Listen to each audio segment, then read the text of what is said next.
The last key is, and I can't stress this enough, is your employees are really your most important asset. I mean, here at CSG, we have more than 600 people, and they're probably the most important ingredient to our success over the past few years. I would not minimize the impact of your team at all. For example, I think, and we do this, I do tons of meetings with staff and get in front of them and communicate, but bring your employees into your fold. Everyone in your organization should be aware of both changing technology, how to handle some of the objections that we talked about here, and more importantly, everyone in your organization should be able to sell, really more than just burglar alarms. Do you offer your employees the ability to use, touch, and experience these products? In your office, are they able to kind of play with these products and experience them firsthand?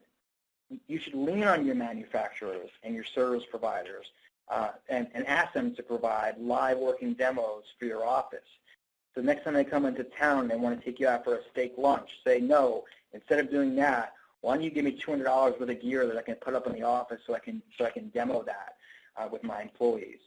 And finally, if you're able to, and we do this here in our company, we offer our employees, free monitoring and interactive services and severely discounted equipment costs. So they could experience it on a daily basis. And I find that our employees that have our systems and they're using it every single day, when I hear them on the phone, they're as passionate about the future of our industry as anyone. And again, they should experience what you're selling every single day and make it easy for them. Yes, some of them may leave and you may lose some money because if they got an inexpensive system or free monitoring, it may cost you a little money. But I guarantee you that will pay off in droves going forward. Moving to the next slide, invest money in your team, and we do that here a lot at CSG. Carefully consider your capital spend on things like security shows and expos, and instead maybe invest that money in training for your frontline employees and send them to customer service technique classes. I'm a big believer, we use the attrition, but I use Bob Harris at the Attrition Buster in every company I've ever run. We bring Bob in. First of all, it's a fresh set of ideas, and he's a fabulous speaker. And he comes in, and the expense of bringing in someone like Bob and in his organization, Nutrition Buster, will easily be paid back with just a few customers being saved. And your employees will like it. They'll like the fact that you're investing in them and you're thinking outside the box to help them be more successful every day. Also, support continuing education for your techs and installers on networking, trends in technology, and best practices. I started in this industry as a technician. And, our technicians often interact with our customers, candidly, more than our customer service people sometimes.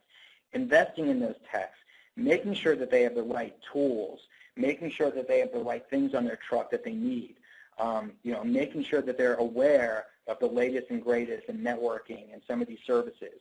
And as I said before, make sure your technicians are using the products and services that you sell. And then finally, if you can, create a best places to work. Going on the same thing that I've talked about, some of my real life experiences, my company has been named one of the best places to work in Oklahoma 2 years in a row. And that takes a lot of commitment. It takes a lot of effort, and it also takes getting some harsh criticism from your employees. A lot of people ask, well, how do you do that? Is it expensive? Is it hard? It's not expensive. It is hard. But how you do that is you over-communicate to your employees. You let your staff know how your company is doing financially. They appreciate that more than you'll ever know. You need to let your employees know what are the pressure points that make a difference. What are the key metrics that really will make or break the company, and what are the metrics that will help the company be more successful and make ultimately them more successful. And then, we share all the news. It's unfortunately, business is not always a straight line up. And sometimes, we may have a bad quarter, or, we had Hurricane Harvey in Houston, which was painful for our employees and our customers. But, you have to share the good news and the bad news, and they'll really, really appreciate that. And I would not sugarcoat anything. Employees can take it. They'd rather know than not know.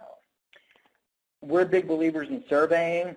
There's a number of very, very inexpensive web tools that you can use to anonymously let your employees tell you how you're doing.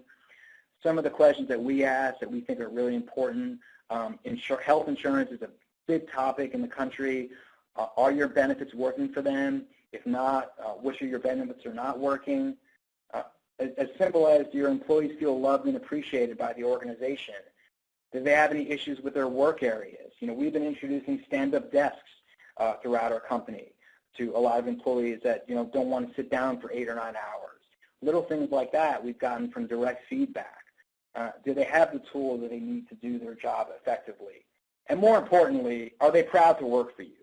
Because if your employees aren't proud to work for you, that will resonate through the telephone or in front of a customer. And I want people in my company that are proud to work for our organization and proud to represent us. And if they're not, it may not be the best place for them to work.